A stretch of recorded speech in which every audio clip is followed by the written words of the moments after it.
جنت میں لے جانے والے اعمال بے شمار ہیں. اپنی استطاعت کے مطابق کوشش کر رہے ہیں ہم یہ جاننے کی کہ وہ کون سے اعمال ہیں جو انسان کو جنت کا مستحق قرار دیتے ہیں. اسی کے سلسلے میں آج ہے حیا اور شرم اپنانا. حضرت ابو ہریرہ رضی اللہ عنہ فرماتے ہیں کہ آپ صلی اللہ علیہ وسلم نے فرمایا، حیا اور شرم ایمان کا حصہ ہے اور ایماندار جنت میں جائے گا، اور فوش گو جفا تند مزاجی میں سے ہے اور جفا دوزخ میں لے جانے والی ہے. تو شرم و حیا ایمان کا حصہ ہے جو ہمارے اندر سے بالکل ناپائیدار ہوتا جا رہا ہے. ہم کہتے ہیں جی کانفیڈنس ہونا چاہیے، بولڈ ہونا چاہیے. یہ چیزیں اسلام میں پسندیدہ نہیں ہیں. کانفیڈنس ضرور ہونا چاہیے لیکن حیا کے اندر رہ کر.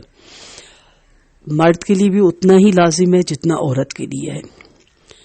جاننا چاہیے کہ سب سے زیادہ حیا اور شرم اللہ تعالیٰ سے ہونی چاہیے کہ جس کے انعامات اور احسانات میں ہم دن اور رات گھرے رہتے ہیں، اور ہم اس ذات سے لمحہ بھر بھی بے نیاز نہیں ہو سکتے. وہ ہماری ہر حرکت کو دیکھتا بھی ہے اور سنتا بھی ہے. ہمارے کوئی قول، ہمارا فعل اور حال اس سے چھپا ہوا نہیں. اور یہ حیا اور شرم اللہ تعالیٰ کی قدرت اور عظمت کی معرفت سے پیدا ہوتی ہے، کیونکہ جب بندے کے دل میں اللہ تعالیٰ کی عظمت موجود ہوگی تو اللہ سے بھی حیا کرے گا اور اس کی ہیبت بھی بیٹھے گی، اور پھر اس کے دل میں یہ خیال بیٹھے گا کہ وہ ذات اس کے تمام ظاہری اور باطنی حوال سے باخبر اور آگاہ ہے، اور اسے کل اس کے روبرو پیش ہونا ہے، اور وہ اس کے تمام اعمال کے بارے میں اس سے باز پرس بھی کرے گا، اور اسے ہر دم یہ خیال رہے گا کہ اس کے احسانات تو لمحہ بہ لمحہ اس پر ہو رہے ہیں، مگر وہ اس کی شکر گزاری میں کوتاہی کر رہا ہے. جب یہ چیزیں اس کے دل پر غالب آئیں گی تو اس دل میں اللہ سے حیا اور شرم کا جذبہ ابھرے گا. پھر اسے اللہ سے حیا آنے لگے گی کہ کہیں ایسا نہ ہو کہ اس کا دل ایسی چیز کا متقد ہو جائے جو اس ذات کو ناپسند ہو، یا اس کے اعضاء اور جوارح سے کوئی ایسا عمل سرزد ہو جائے جو انہیں ناپسند ہو. نتیجہ یہ ہوگا کہ وہ اپنے دل کو بھی ہر معصیت سے پاک کریں گے اور اعضاء اور جوارح کو بھی تمام معاصی سے باز رکھیں گے. حضرت سعد بن یزید انصاری رضی اللہ عنہ فرماتے ہیں کہ ایک آدمی نے عرض کیا، یا رسول اللہ صلی اللہ علیہ وسلم، مجھے وصیت فرما دیجیے. آپ صلی اللہ علیہ وسلم نے فرمایا کہ میں تجھے وصیت کرتا ہوں کہ تم اللہ تعالیٰ سے حیا کرو جیسا کہ تم اپنی قوم کے نیک شخص سے حیا کرتے ہو. یعنی دنیا کے معاملے میں ہمیں کیا ہوتا ہے کہ لوگ دیکھ رہے ہیں، لوگ کیا کہیں گے، ہمارا یہ فعل کسی کو پتہ چل گیا تو ہماری کیا عزت رہ جائے گی. لیکن آپ صلی اللہ علیہ وسلم نے فرمایا کہ ایسی حیا اللہ سے کرو کہ میرا رب دیکھ رہا ہے، اور وہ تو اس سے تو چھپ بھی نہیں سکتا کہ وہ دیکھ لے گا تو کیا کہے گا، یا اس تک پہنچ گئی بات تو وہ کیا سوچے گا. وہ تو سمیع البصیر ہے، وہ ہر وقت دیکھتا رہتا ہے، وہ ہر وقت سنتا رہتا ہے، وہ ہر وقت آپ اس کی نظر میں ہوتے ہیں. تو ایسے حیا کروں کہ میں جب یہ عمل کروں، کوئی بھی فحش گوئی کا، بے حیائی کا لباس میں بے حیا پہنوں، بات میں بے حیائی کی کروں، حرکات میری بے حیائی کی ہوں، کام میرے بے حیائی کی ہوں، تو ایک لمحے کو سوچیں کہ رب کے انعامات اور رب کی نوازشیں، اور آگے سے میرا جو ہے شکر گزاری کا سٹائل دیکھیں کہ وہ کیا ہے، کہ اس کی دی ہوئی صحت کو، اس کی دی ہوئی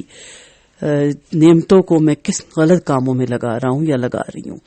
تو خیال رکھیں اللہ تعالیٰ کا. اور آپ یہ حدیث بارہا سن چکے ہیں کہ آپ صلی اللہ علیہ وسلم نے فرمایا کہ جب تم حیا نہ کرو تو جو جی میں آتا ہے پھر آپ وہ کرو.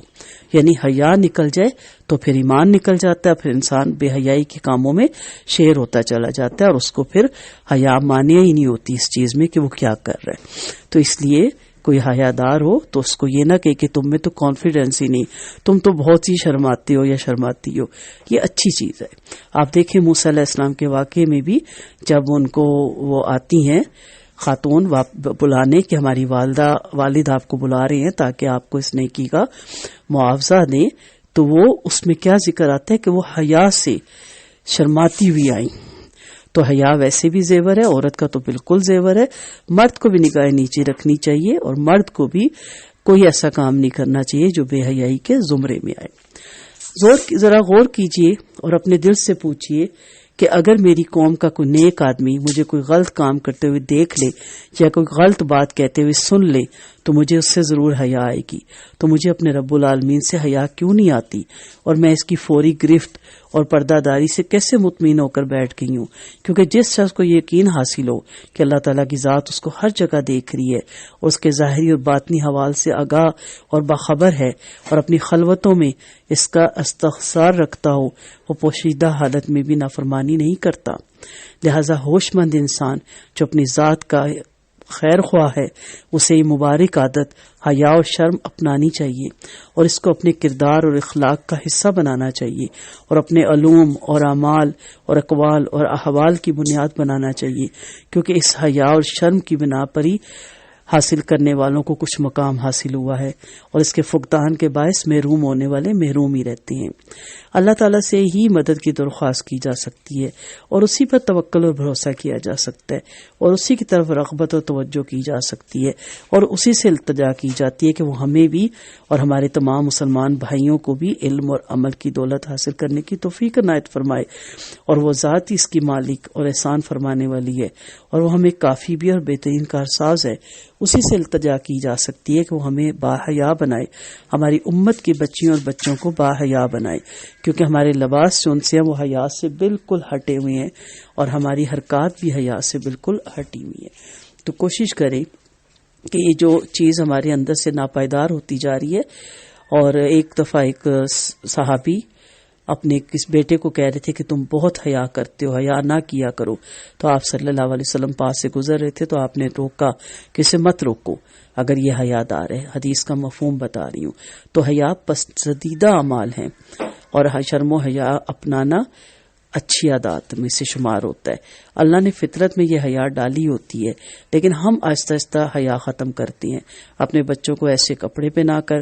ایسی مخلوط محفلوں میں لے جا کر، ڈانس پارٹیاں دکھا کر، وہاں ناچ گانا دیکھ کے ان کے اندر یہ خواہش پیدا ہوتی ہے، اور وہ بھی پھر وہی عمل کرنا شروع کر دیتے ہیں۔ تو ہمارا فرض بنتا ہے، ہم جو بڑے لوگ ہیں، بڑی ایج کے لوگ ہیں، ہم سب کا، جو ماں باپ ہیں، انہیں ماں باپ بنتے انسان ایک بڑی اس میں آ جاتا ہے کیٹیگری میں، تو ہمارا فرض بنتا ہے کہ ہم کوئی ایسا کام نہ کریں جو حیا اور شرم کے مانیہ ہو، اس سے اپوزٹ ہو، اور شرم و حیا ہمیں اپنانی چاہیے تاکہ ہم ان لوگوں میں شامل ہوں جو جنت الفردوس کے وارث بنیں گے۔ اور یہ حیا ہم اس لیے نہیں اپنائیں گے کہ لوگ کیا کہیں گے، زمانہ کیا کہے گا، یا یہ بھی کہ جیسے کچھ نمازی یا پرہیزگار لوگ صرف اس وجہ سے رکے رہتے ہیں کہ لوگ کہیں گے کہ قرآن پڑھنے والے لوگ اور نماز پڑھنے والے لوگ، ان کی حرکتیں دیکھو، ان کا لباس دیکھو۔ قوم کا نہیں فکر ہونی چاہیے، جیسے آپ صلی اللہ علیہ وسلم نے فرمایا نا، تم اللہ تعالیٰ سے حیا کرو جیسے کہ تم اپنی قوم کے نیک شخص سے حیا کرتے ہو۔ اصل ہونا چاہیے کہ اللہ تعالیٰ سے حیا، اللہ کے سامنے شرمندگی، کیونکہ آپ صلی اللہ علیہ وسلم کا فرمان ہے نا کہ قرب قیامت میں کچھ خواتین ایسی ہوں گی کہ جو لباس پہنی ہوں گی پر بظاہر ننگی ہوں گی، اس میں شارٹ لباس بھی آتا ہے، سی تھرو لباس بھی آتا ہے، اور اب تو لباس نہ ہونے کے برابر ہے۔ یہ جو آج کل لباس پہنا جاتا ہے، اس چمڑی پہ چمڑا چڑھا دینے کو لباس نہیں کہتے، کہ جس سے تمام خد و خال انسان کے نظر آ رہے ہوں۔ مرد بھی اس میں شامل ہوتے ہیں، لڑکوں کا بھی کام ہے کہ وہ حیادار لباس پہنے، اور اپنے رب کے سامنے جواب دہی کے ڈر سے، اس کے سامنے جواب دینے کی وجہ سے اپنی حفاظت کریں۔ اللہ تعالیٰ نے قرآن مجید میں 2 خواتین، ایک حضرت مریم اور ایک حضرت جو ہماری